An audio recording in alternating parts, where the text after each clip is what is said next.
OpenLIVE's mastering console not only allows us to adjust the balance between the acoustics and the sound desk feeds, but also to apply mid-sides processing to both of these feeds. Mid-sides is just another way of looking at your normal left-right stereo signal.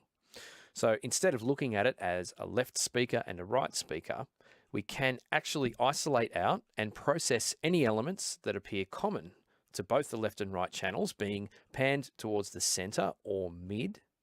And we can also isolate out and process any elements that are not common to the left and right channels, i.e. they're panned out to the sides. Now, usually you'll find vocals, snare drums, kick drums, and bass panned in the center of a mix or in the mid channel.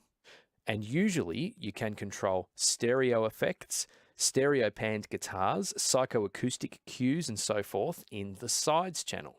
The focus and the cut and boost controls for each mid and sides channel works essentially like a sweep EQ.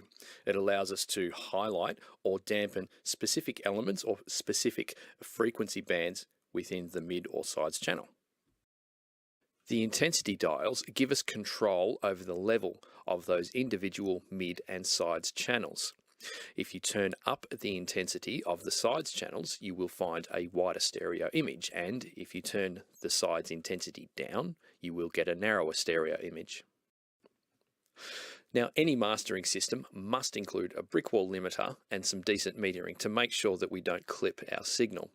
Now, the gain reduction section of the meter up above shows us how hard that brick wall limiter is working. Now, a little bit of activity there is okay, but if you peg it too hard, you're going to hear your recording sound terrible. It will lack dynamics, it will sound squashy, it won't sound any louder than anybody else's recording once it gets to YouTube or Spotify or any of those services, because all of those services employ automatic loudness control anyway. So from your dashboard home, just click My Recordings and you'll see the list of your previous OpenLIVE recordings right there.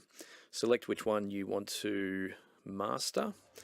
Hit Edit and Remix Recording to start the fun. Now, if you've used OpenLIVE before, this should be familiar to you. We have our timeline and waveform of the whole show on the bottom.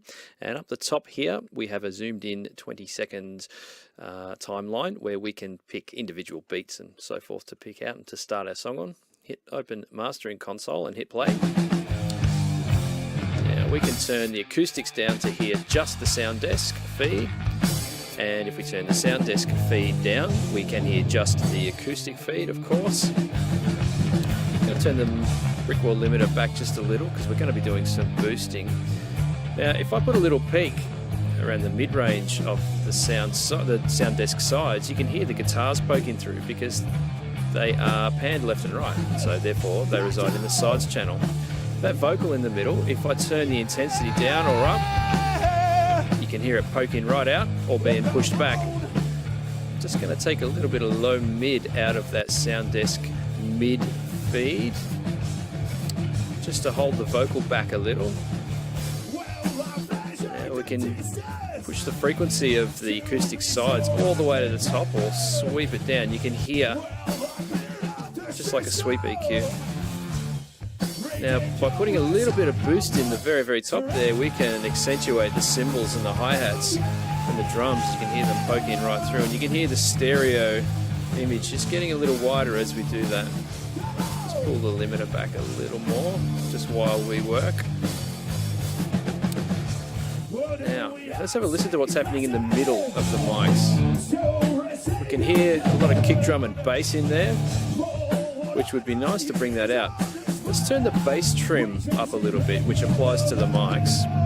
When we do that, we can hear a lot of low mid coming in. So let's just put a little dip in the low mid there and push it a little harder. We can hear that it tightens that kick and snare up a bit. So we've got the power, but we don't have the flubbiness so much. Give the guitars a little tickle there. That mid-range really makes the crunch of those Marshalls, I'm guessing they're Marshalls anyway, come through. Now that we've made all those adjustments, we can push the brick wall limiter up a bit and lean on it just so that you see a little bit of that gain reduction coming in. Let's just compare it to the standard classic preset, switch back to our custom version. Our custom version still sounds a little squashy. The limiter, you can hear the limiter fluttering away there. Let's compare it to the classic version. It's much narrower, and our custom version is a lot wider. Thanks for watching, guys.